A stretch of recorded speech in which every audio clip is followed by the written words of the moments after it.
अहिल्यानगर जिल्ह्यातील ताजा घडामोडी बघण्यासाठी आजच रोखोक या वृत्तवाहिनीला सबस्क्राईब करा, लाईक करा आणि शेअर करा. कोपरगाव नगरपालिका निवडणुकीत प्रभाग क्रमांक 9 मधून निवडून आलेले उमेदवार जितेंद्र रणछोड यांच्या जात प्रमाणपत्राबाबत हरकत दाखल करण्यात आल्याची माहिती समोर आली आहे. ही हरकत त्या प्रभागातील राष्ट्रवादी काँग्रेस पक्षाचे उमेदवार राहिलेले सागर निंबाहेर यांनी घेतली आहे.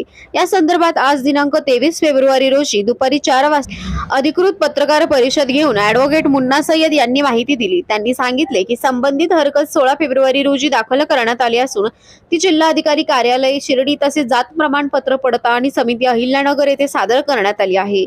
माहितीनुसार प्रभाग क्रमांक 9 हा अनुसूचित जातीसाठी राखीव ठेवण्यात आला होता. त्याच राखीव जागेसाठी उमेदवारी अर्ज दाखल करून जितेंद्र रणछोड विजयी झाले होते. ते कोल्हे गटाचे नगरसेवक म्हणून निवडून आले असून सध्या कोपरगाव नगरपालिकेत उपनगराध्यक्ष पदावर कार्यरत आहेत. दरम्यान या हरकतीमुळे कोल्हे गटाला राजकीय दृष्ट्या मोठा धक्का बसणार असल्याची चर्चा सध्या शहरात सुरू आहे. आता या प्रकरणावर संबंधित समिती व प्रशासनाचा अंतिम निर्णय काय येतो याकडे सर्वांचेच लक्ष लागले आहे.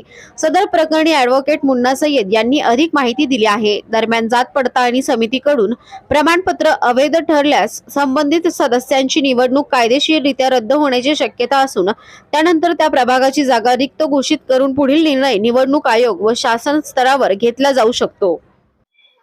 कोपरगाव नगर परिषदेची निवडणूक झालेली आहे हे आपणा सर्वांना ज्ञात आहेच.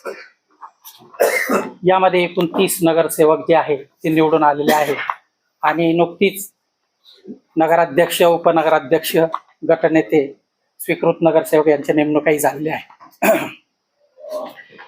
आपल्या कोपरगाव नगर परिषदेच्या प्रभाग क्रमांक 9 हा जो प्रभाग होता हा राखीव होता आणि हा SC प्रवर्गाकरता राखीव होता.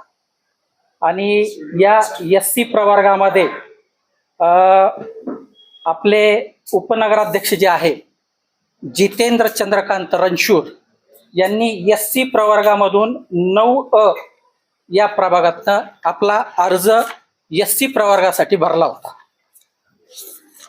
आता याच्यामध्ये काय झालं की आमच्याकडे आमचे अशील जे आहे सागर निंबाहेर यांनी या उपनगराध्यक्ष जितेंद्र चंद्रकांत रणछोड यांच्या SC प्रवर्गाबाबत शासकीय दरबारी माहिती घेतली असता हे जितेंद्र चंद्रकांत रणछोड जे आहे ते SC प्रवर्गात मोडत नाही अशी शासकीय दरबारातून त्यांच्याकडे काही कागदपत्र उपलब्ध झालेली आहे. विशेषतः जितेंद्र चंद्रकांत रणछोड यांचे जे वडील आहेत चंद्रकांत जयवंत रणछोड यांचा मेथॉडिस्ट प्रायमरी स्कूलचा शाळा सोडल्याचा दाखला पाहिला असता त्यांची जात व पोटजात यामध्ये ख्रिस्ती अशी जात असल्याचं नमूद आहे.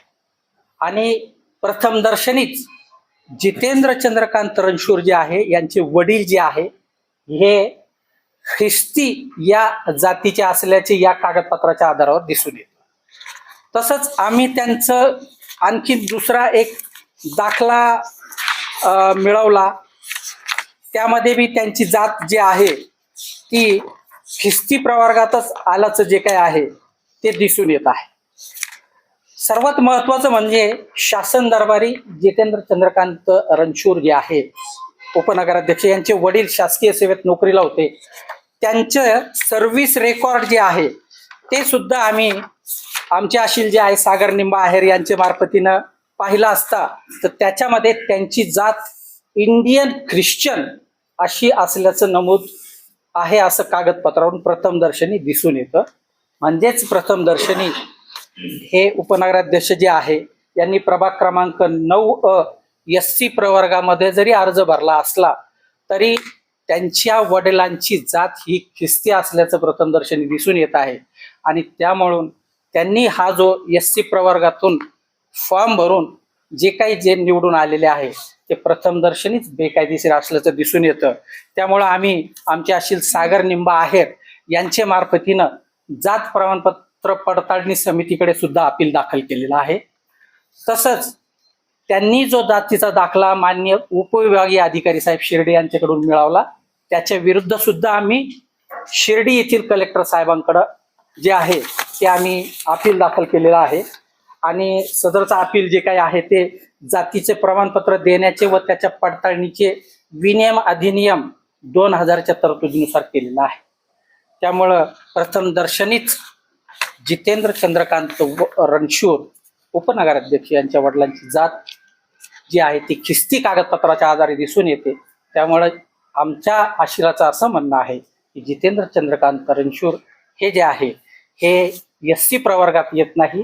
त्यांची जी नगरसेवक म्हणून ज्या प्रवर्गातून ते निवडून आलेले आहे त्यांनी शासनाला चुकीची माहिती दिलेली आहे. चुकीच्या कागदपत्राच्या आधारे त्यांनी त्यांचं नामनिर्देशन भरलेलं आहे.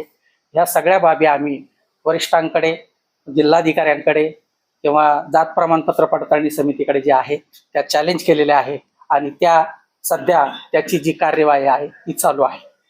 त्याचप्रमाणे आम्ही इतर सुद्धा 4-5 नगरसेवक आहेत. त्या 4-5 नगरसेवक सुद्धा त्यांच्या बाबतीतही आम्ही काही कागदपत्र आमच्याकडे उपलब्ध झालेली आहे आणि त्यांनीही अशाच प्रकारे नामनिर्देशन चुकीचे भरून आणि आपल्या नामनिर्देशनामध्ये चुकीची माहिती देऊन नगरसेवक म्हणून निवडून आलेले आहे. त्याचीही काही कागदपत्र आमच्याकडे उपलब्ध झाली आहे. लवकरात लवकर आम्ही त्याच्या विरोधात सुद्धा कारवाई करणार आहोत. हा, जात जी आहे ती एक प्रचलित जी आहे ती जात ही वडिलांकडून मुलाला लागते.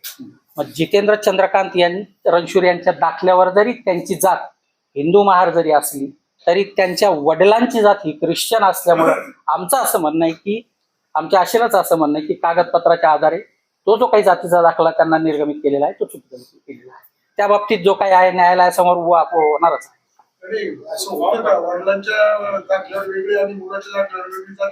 नाही, आता आमच्याकडे तर तसं प्रकरण आलेलं आहे.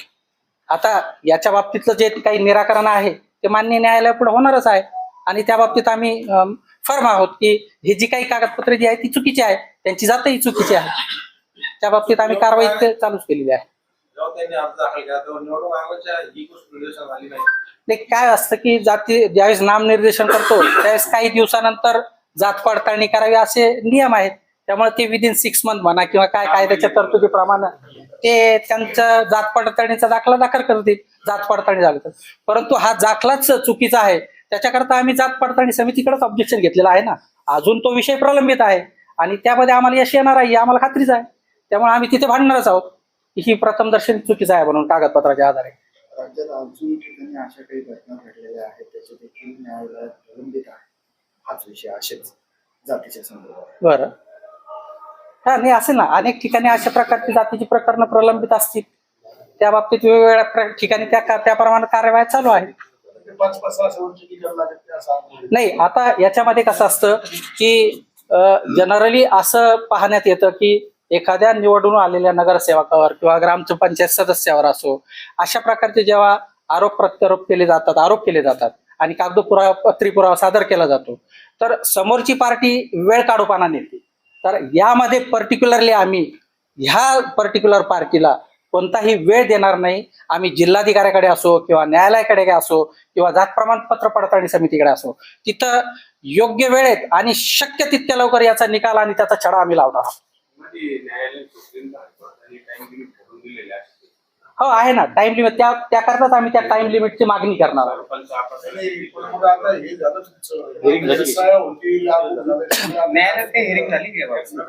नाही, आता दाखल केलेला आहे आम्ही, अजून हिअरिंग नाही झालं.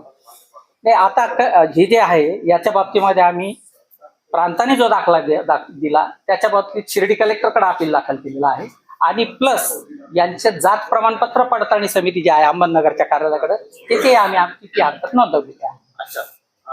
प्रशासन उत्तर झालं, न्यायालयात तुम्ही जाणार आहात? नाही, अजून तर तसं काही नाही. उचित वेळ आल्यास आम्ही न्यायालयातही जाणार आहोत या संदर्भामध्ये. परंतु जितेंद्र चंद्रकांत रणशूर आता प्रायमा फेसी दाखल्याचा विषय आहे आणि त्याचे जे अधिकार क्षेत्र आहे ते जात प्रमाणपत्र पडताळणी समिती आणि कलेक्टर यांच्याकडे असल्यामुळे आम्ही त्यांच्याकडे ती उचित कार्यवाही करणार आहोत.